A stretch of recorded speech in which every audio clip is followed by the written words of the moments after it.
Варна и сега ще ни срещне с едни хора, които си играят с огън и тя медитира. На плажа. Оля, към теб.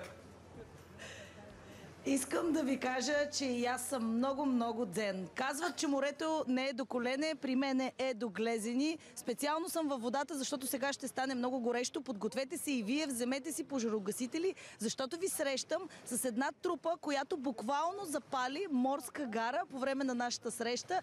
Гледаме!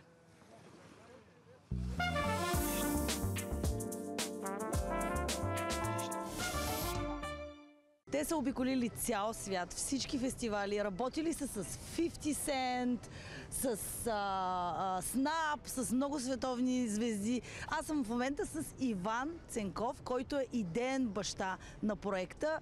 Вие започвате преди 10 години, но всъщност ти имаш 20 години опит в паленето на огньове. Кажи ми, като дете играеш ли си с огъня? Постоянно. Имаш ли инциденти? Никога. Имал ли си инциденти в творческата си кариера, откакто съществува шоуто? Не. За нас безопасността е на най-високо почитание.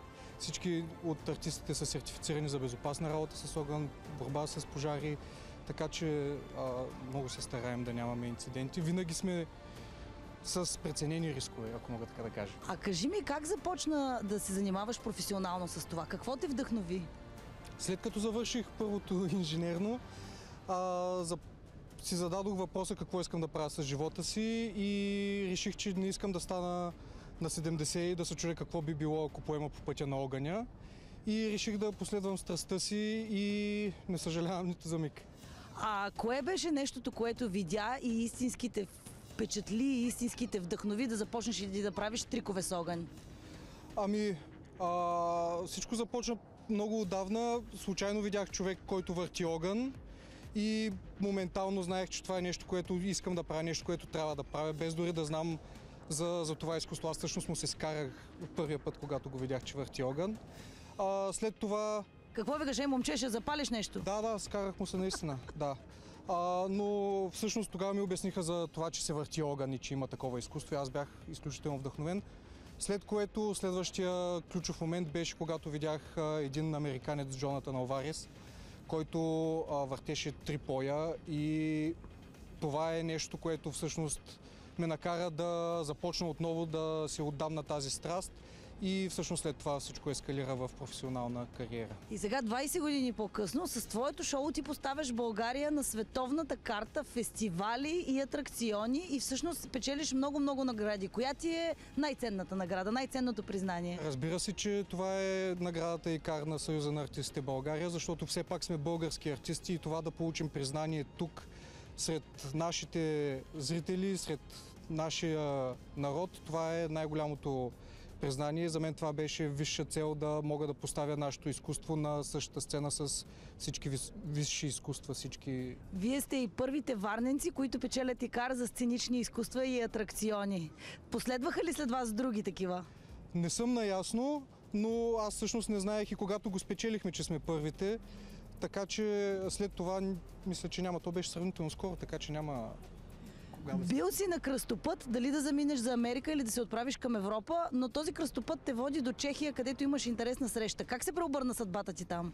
Всъщност, благодарение на тази среща аз осъзнах, че всичко има смисъл и просто всичко кликна. Тогава аз бях решен да стана толкова добър, че да отида в Америка, за да се срещна със своя идол. Но всъщност съдбата ми се усмихна и ме поканиха в Чехия, където бяха го извикали и него. Там се запознах с още други артисти, част от които ще бъдат наши гости. Също така и ще имаме и представител от Америка на нашия фестивал, така че сме много горди, че успяхме да върнем жеста.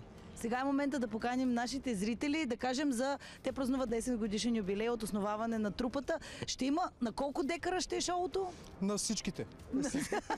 На всичките декари ще има огнено шоу, ще има артисти и от други държави. Да поканим нашите зрители къде и кога? 27 юни този месец в парк Аспарухово до игрищата. 8 часа е началният час. Не забравяйте, не закъснявайте, бъдете по-рано при нас. Всички са добре дошли. Разбрах, че е имал трик, който ти си представил на фестивал и си мислил, че и другите хора го правят, но всъщност се оказвате единствените в света, които правите този трик. Какъв е той? Към този момент аз си мислех, че този номер го правят и други хора, просто не съм го виждал и ми дойде идея да направя така наречените 3 огнени змии. Аз ги кръстих после Snake Ferno от Inferno и Snakes. Всъщност, когато го представих в Германия на най-големия фестивал Phoenix Fire Convention, бях изключително впечатлен и изненадан от реакцията на професионални артисти, на хора, които се занимават с това изкуство, които бяха изключително впечатлени и изненадани да видят този номер, който е изключително много огън. И всъщност това беше изключителен комплимент към това, което правим. Аз не го очаквах. След шоуто за рождения ви ден, какво ви предстои? Ще ходите ли на фестивали, ще посещавате ли конкурси? Да, отиваме в Чехия следващия месец на гости на този човек, който ще ни дойде при нас, Войта Стубенко. Там ще представим част от нашето изкуство също пред участниците и зрителите. Това е следващото пътешествие, където всъщност всичко това нещо е благодарение на тези проекти по плана за възстановяване и устойчивост, които бяха така добри да уважат нашето изкуство и да ни се доверят. И много се надявам да оправдаем това доверие. А има ли млади хора, които се палят по това изкуство и вие ги приемате в трупата си или ги обучавате? Как се развива това изкуство в България?